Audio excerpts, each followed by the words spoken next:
नमस्कार, मैं हूं प्रियंका शर्मा। जी न्यूज में आप सभी का स्वागत है और आज बात होगी धर्मांतरण की दावत से जुड़ी। धर्मांतरण जिहाद में पकड़े गए मुफ्ती जहांगीर कासमी और मोहम्मद उमर गौतम ने यूपी एटीएस की पूछताछ में कई बड़े खुलासे किए हैं।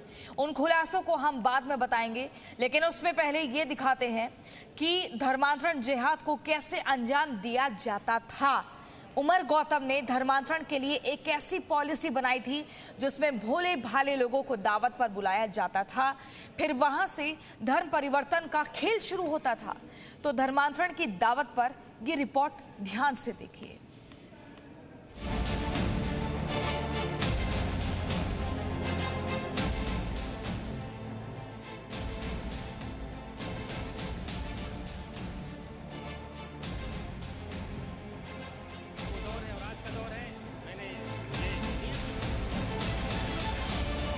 उमर गौतम से पुलिस की पूछताछ में बड़ा खुलासा हुआ है। जी न्यूज को मिली जानकारी के मुताबिक उमर गौतम ने धर्मांतरण के लिए रिवर्ट पॉलिसी बनाई थी, जिसमें कहा जाता था कि धरती पर कोई भी इंसान इस्लाम धर्म में जन्म लेता है, लेकिन किसी वजह से वो दूसरे धर्म में चला जाता है।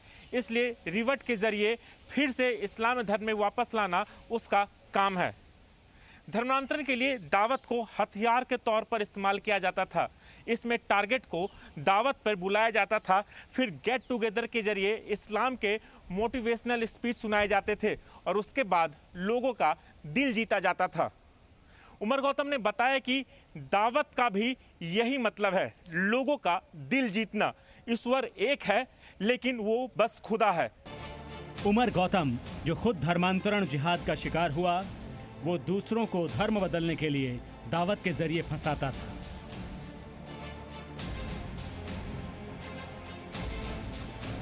धर्मांतरण की दावत में खाने पीने का शानदार इंतजाम तो होता ही था, साथ ही धर्मांतरण के लिए सबसे पहले गीता पढ़ाई जाती थी, उसके बाद कुरान पढ़ाते थे, फिर गीता और कुरान के बीच अंतर बताया जाता था, गीता को लेकर उसकी कमियां बताई जाती थी, उसके बाद मुस्लिम ग्रंथ हदीस पढ़ाया जाता था। हदीस पढ़ाने के बाद टारगेट का पूरी तरह से ब्रेन वॉश किया जाता था और फिर धीरे धीरे उसे इस्लाम के प्रति आकर्षित कर लिया जाता। धर्मांतरण के लिए उन लोगों को टारगेट किया जाता है जिनका ब्रेन वॉश करना आसान हो। साथ ही इस बात का भी ध्यान रखते हैं कि इनके धर्मांतरण जिहाद की बात बाहर न जाए, इसीलिए इनके निशाने पर ज्यादातर वो लोग होते हैं जो शारीरिक रूप से कमजोर हैं। दिव्यांग लोगों को टारगेट करने के पीछे मकसद ये होता था कि इन्हें फांसना आसान होता था, क्योंकि ये ना तो बोल सकते हैं ना ही सुन सकते हैं, ये सिर्फ साइन भाषा समझते हैं। ज़्यादातर लोग साइन भाषा भी नहीं समझते। ऐसे में किसी को इनके धर्मांतरण जिहाद को लेकर शक होने की कोई भी गुंजाइश नहीं होती थी और ये बड़े आसानी से इस्लाम के प्रति आकर्षित हो जाते थे। इन दिव्यांग लोगों के मन में उनके परिवार के प्रति नफरत का बीज बोया जाता है और उनके मन में हीन भावना डालकर लोभ दिया जाता है। उन्हें समझाया जाता है कि चूंकि तुम मूक बधिर हो, इसीलिए तुम्हारी शादी घर वाले नहीं करवाएंगे, कोई लड़की भी तुमसे शादी नहीं करेगी, समाज तुम्हें न तो नौकरी देगा और न ही पैसे।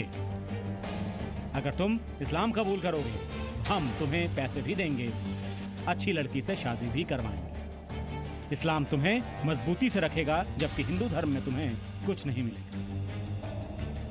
डेफ सेंटर में साइन लैंग्वेज सिखाने वाले टीचर को पैसे के लालच देकर अपने धर्मांतरण के मिशन के साथ जोड़ देते थे और टीचर्स के माध्यम से मूक बधिर छात्रों को इस्लाम धर्म अपनाने के लिए ब्रेन वॉश किया जाता है।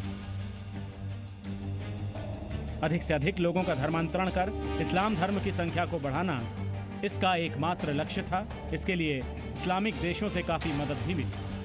जामिया नगर के इस्लामिक दवा सेंटर से 600 से ज़्यादा धर्मांतरण के सर्टिफिकेट भी बरामद हुए हैं, जिनमें से कुछ सर्टिफिकेट हम आपको जी न्यूज़ पर भी दिखा चुके हैं।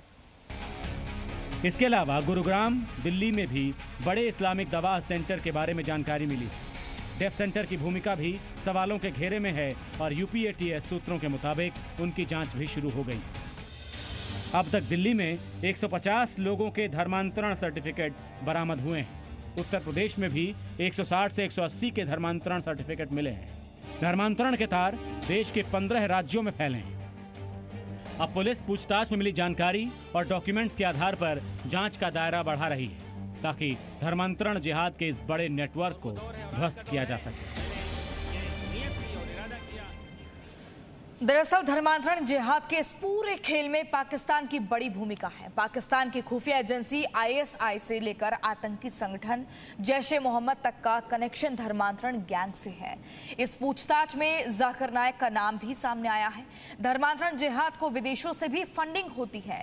अब ये मामला इतना बड़ा हो गया है कि उत्तर प्रदेश के मुख्यमंत्री योगी आदित्यनाथ खुद इस केस की मॉनिटरिंग कर रहे हैं।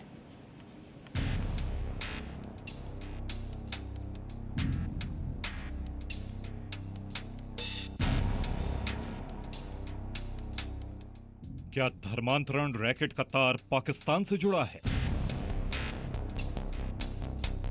क्या धर्मांतरण जिहाद का कनेक्शन जैश ए मोहम्मद से है? धर्मांतरण जिहाद का मास्टरमाइंड कौन? धर्मांतरण जिहाद में पकड़े गए मुफ्ती जहांगीर कासमी और मोहम्मद उमर गौतम से पूछताछ में कई विस्फोटक खुलासे सामने आए हैं। यूपी एटीएस की जांच जैसे जैसे आगे बढ़ रही है, इस पूरे मामले में कई चौंकाने वाले राज सामने आ रहे हैं। एटीएस सूत्रों के मुताबिक धर्म के नाम पर अधर्म का धंधा करने वाले इन धंधेबाजों के खिलाफ देश विरोधी गतिविधियों में शामिल होने के सबूत मिले हैं। ऐसे में अब एटीएस पूरे मामले की तफ्तीश के साथ साथ इनके नापाक मंसूबों के बारे में भी पता लगाने की कोशिश कर रही है। एटीएस सूत्रों की माने तो धर्मांतरण जिहाद रैकेट का कनेक्शन पाकिस्तान की खुफिया एजेंसी आईएसआई तक से है। हालांकि यूपी पुलिस इस पर अभी खुलकर बोलने से बच रही है।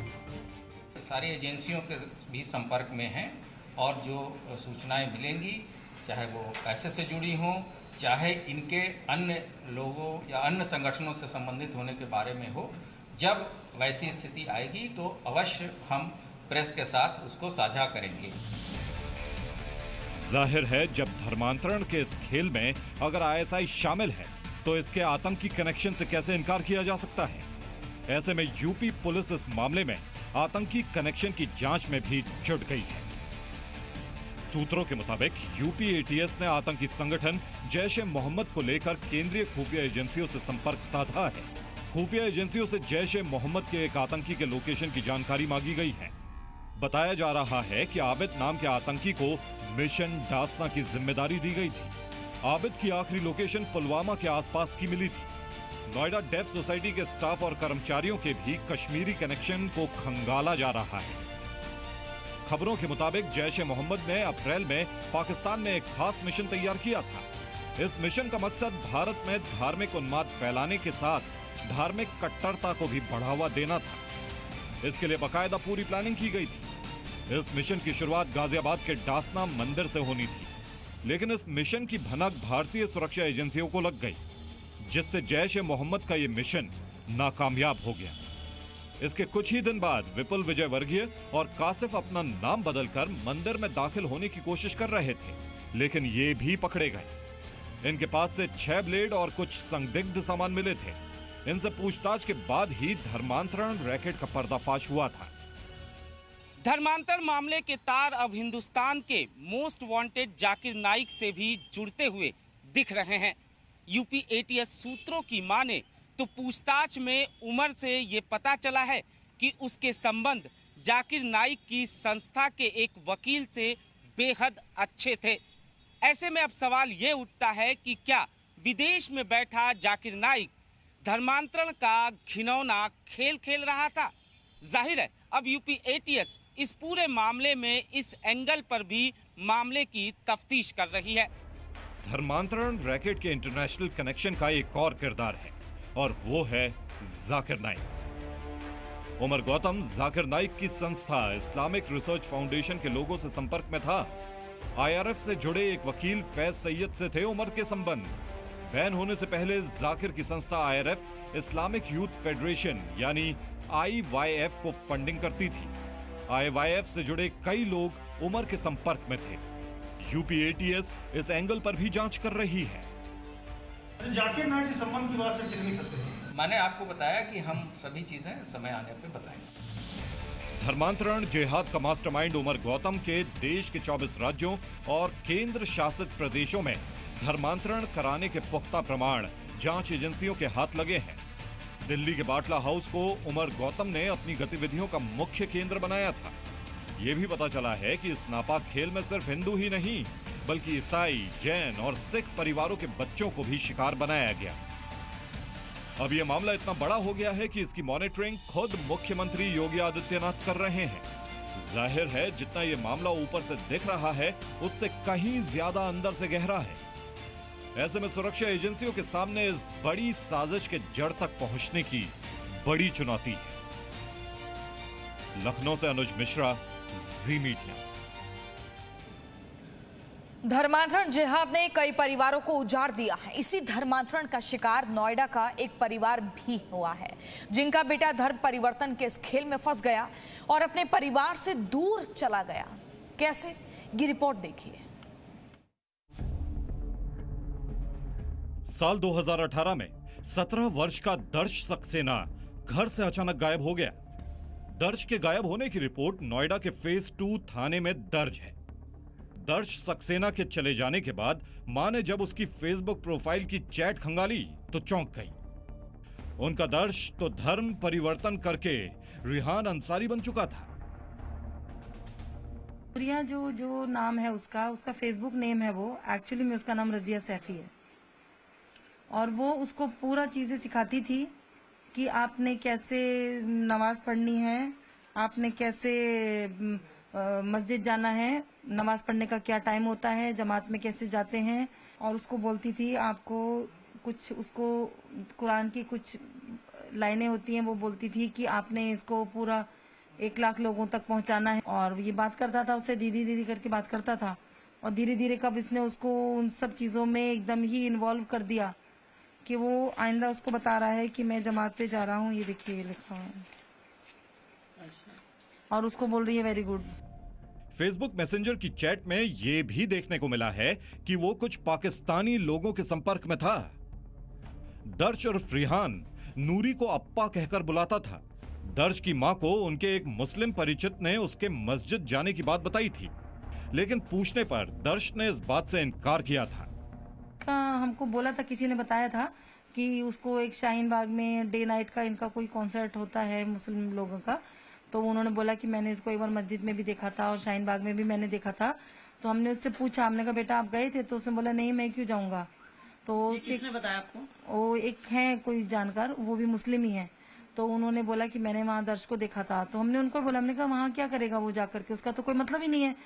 तो हमने उससे पूछा, उसने कहा कि नहीं मैं तो नहीं गया था वहाँ पे, अंकल को शायद गलती लगी होगी। उसके बाद उसका बैग एक दिन हम देख रहे थे तो उसमें कुछ इस्लाम से रिलेटेड कुछ बुक्स रखी थी और नमाज के समय जो टोपी वो लोग पहनते हैं वो रखी थी। तो हमने उससे पूछा ये बेटा किसका है ये? तो उसने बोला कि ये मेरे दोस्त की है ये, अब मैं वापस कर दूंगा। तो हमने कहा ठीक है, आ ही जाता है, बच्चों के दोस्त होते हैं, सामान इधर आ ही जाता है। 2 साल से परिवार वालों की दर्श से कोई बात नहीं हुई। मां को शक है कि उनका बेटा कैराना में है, क्योंकि फेसबुक में उसके ज्यादातर मुस्लिम दोस्त कैराना के ही हैं। जो फ्रेंड्स लिस्ट हमने देखी है फेसबुक पे, जो कि तो अब तो एक्टिव नहीं है, लेकिन पहले जो था उसमें 90% उसमें जो फ्रेंड लिस्ट में जो फ्रेंड्स थे इंक्लूड, उनका सबका एड्रेस कैराना ही आ रहा था। तो हमारा ऐसा मानना है कि वो शायद कैराना में हो सकता है। पुलिस ने धर्मांतरण का मामला सामने आने के बाद 2 दिन पहले दर्श की मां से संपर्क किया। पुलिस ने मदद का आश्वासन भी दिया है। मां कहती है कि उसको अच्छे घर, अच्छे कपड़े, लंबी कार का शौक था। ऐसे में किसी ने उसके सपनों का गलत इस्तेमाल किया और बहलाकर उसे कन्वर्ट कर दिया। जल्दी इन्फ्लुएंस भी हो जाता था लोगों से, बहुत जल्दी हमको बोलता था मामा ये कितने अच्छे हैं, ये कितने रिच हैं, ये कितने ज्यादा पढ़े लिखे हैं, इनके पास बड़ी गाड़ी है, इनका इतना अच्छा घर है, लाइफस्टाइल इतना अच्छा है। तो हम उसको बोलते थे बेटा आप पढ़ाई करोगे, आपका भी होगा, आप अपना जरूर कामयाब होगे, लेकिन पहले पढ़ाई करो तभी तो सब कुछ होगा। जाहिर तौर पर परिवार को अंदेशा है कि उनका बेटा जो है दर्श सक्सेना अब वो रेहान अंसारी हो चुका है। परिवार अभी भी बेटे की तलाश में है और कहीं न कहीं इसके तार परिवार को भी डाउट है कि जो धर्मांतरण को लेकर अभी मामला सामने आया है उससे जुड़े हो सकते हैं। कैमरामैन मनीष के साथ Himanshu Shukla, Zee media, Noida. Presenting V News app, available on Google Play and App Store. Download it now.